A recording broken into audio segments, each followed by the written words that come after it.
なんで鬼になんかなってんだ。雷の呼吸の継承権持ったやつがなんで鬼になった。あ？だからなんだ、悲しめ？悔い改めろってか？俺は俺を評価しない奴なんぞ相手にしない。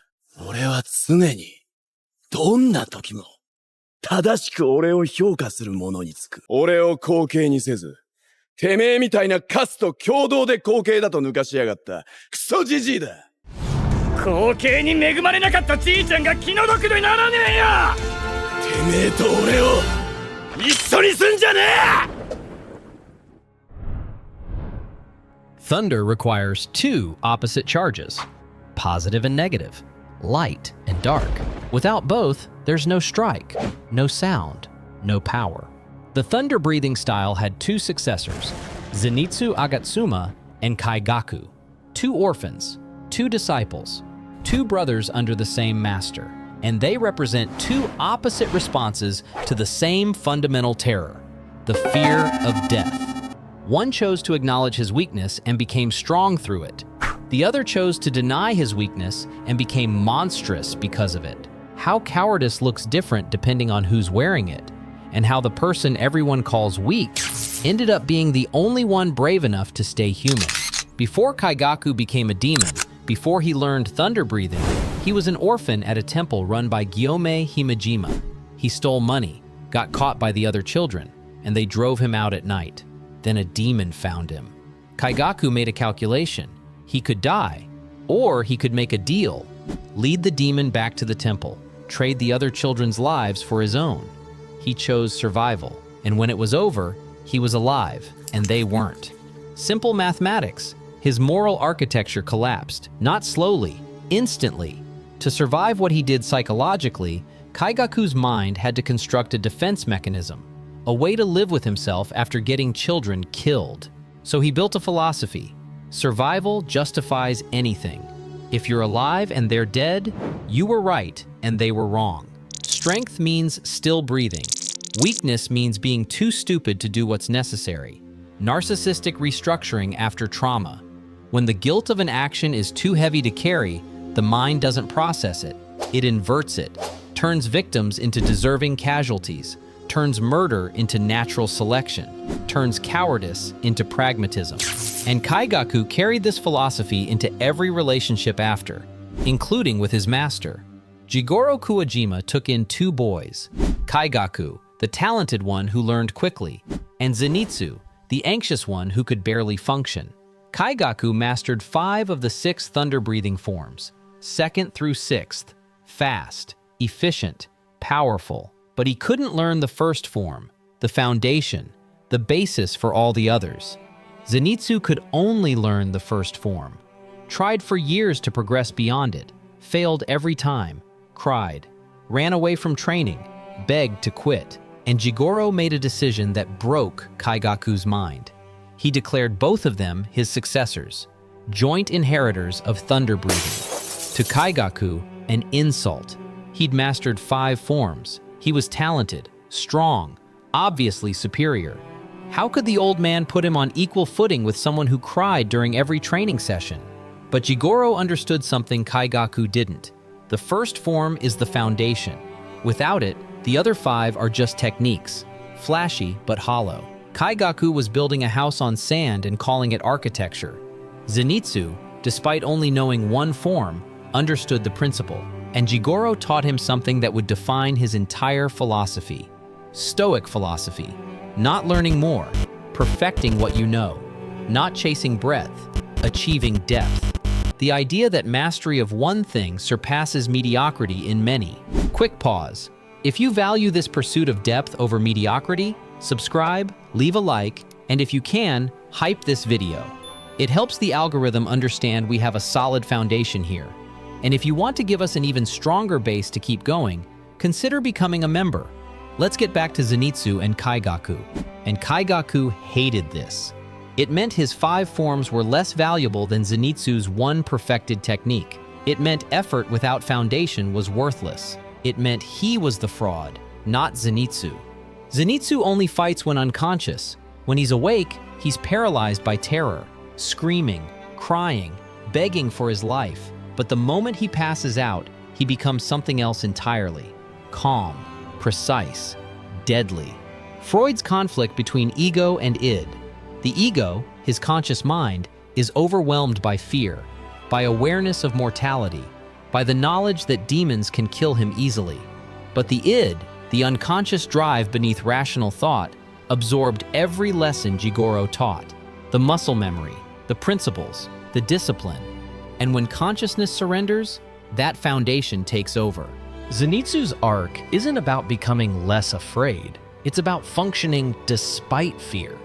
The sleep was never weakness. It was a cocoon, protection until his conscious mind could handle what his unconscious already knew. Kaigaku never had this divide. He was always conscious, always in control, always certain of his strength, which meant he never developed the humility that comes from acknowledging terror. And that certainty made him fragile. Then Kaigaku encountered Kokushibo, upper rank 1 of the 12 Kizuki, a demon so powerful that even experienced Hashira die fighting him. And Kaigaku, who'd spent years building an identity around strength, around superiority, around never showing weakness, fell to his knees. All that arrogance evaporated the moment he faced something stronger than himself. The philosophy of survival at any cost meant the cost didn't matter.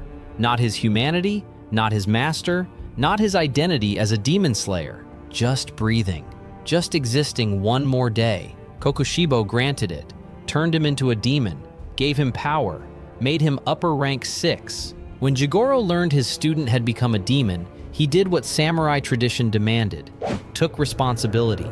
The master bears the shame of the student's failure. And when Zenitsu learned this, something fundamental changed.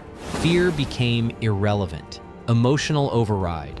When grief or rage becomes so overwhelming that the usual survival mechanisms shut down, the part of his brain that generated constant anxiety suddenly had nothing to say. The worst thing that could happen already happened. For the first time in his life, Zenitsu entered battle fully conscious. No fainting, no panic, just clarity. Cold, final. The boy who cried about everything died with his grandfather. What walked into the Infinity Castle was someone who'd already accepted death, which made him infinitely more dangerous than when he was afraid. 久しぶりだな、Zenitsu. When they meet, Kaigaku is gleeful, mocks Zenitsu, says he looks as pathetic as ever, laughs about Jigoro's death, calls him a senile old fool who got what he deserved for not recognizing Kaigaku's superiority.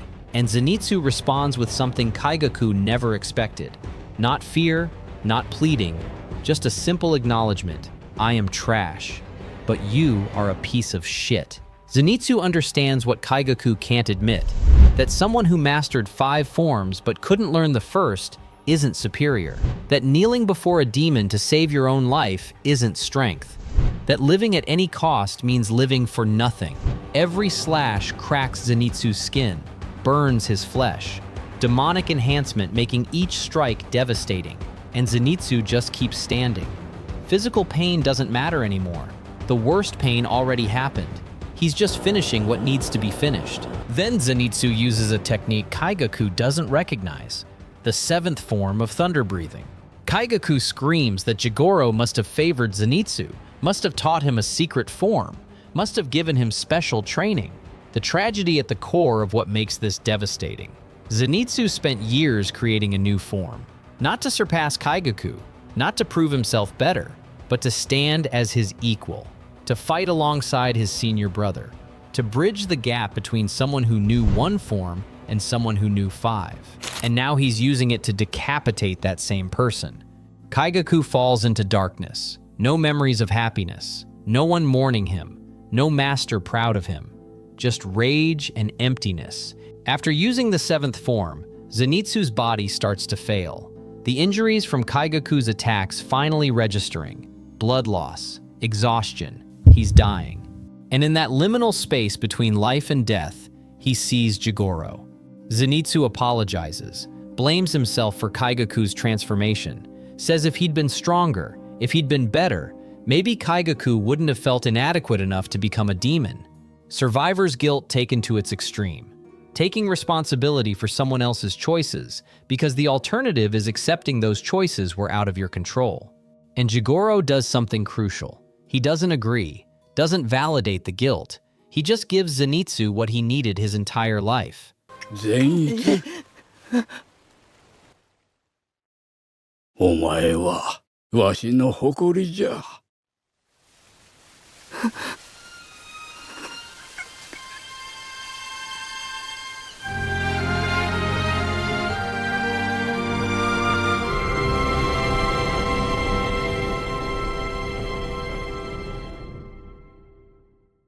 Kaigaku's philosophy that survival justifies anything, that strength means never bowing, that life at any cost is victory, collapsed the moment he encountered something stronger.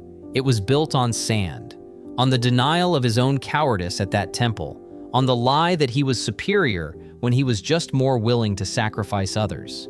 Zenitsu's philosophy that you don't need all the skills, just mastery of what you have, that fear doesn't disqualify you from courage, survived because it was built on acknowledgement of his terror, of his inadequacy, of his limitations. Thunder needs two charges, but only one creates the strike. The other just provides resistance. Kaigaku was the resistance, the opposing force, the negative space that made Zenitsu's light visible. And in the end, the boy who spent his life crying about death survived. Not because he stopped being afraid, but because he learned that being afraid and acting anyway is the only courage that matters. While the one who called him weak died alone in the dark, still insisting he deserved better, still blaming everyone else, still refusing to see that he'd been the coward all along. Sometimes the person everyone calls weak is the only one strong enough to admit it. And sometimes that's the difference between surviving and living.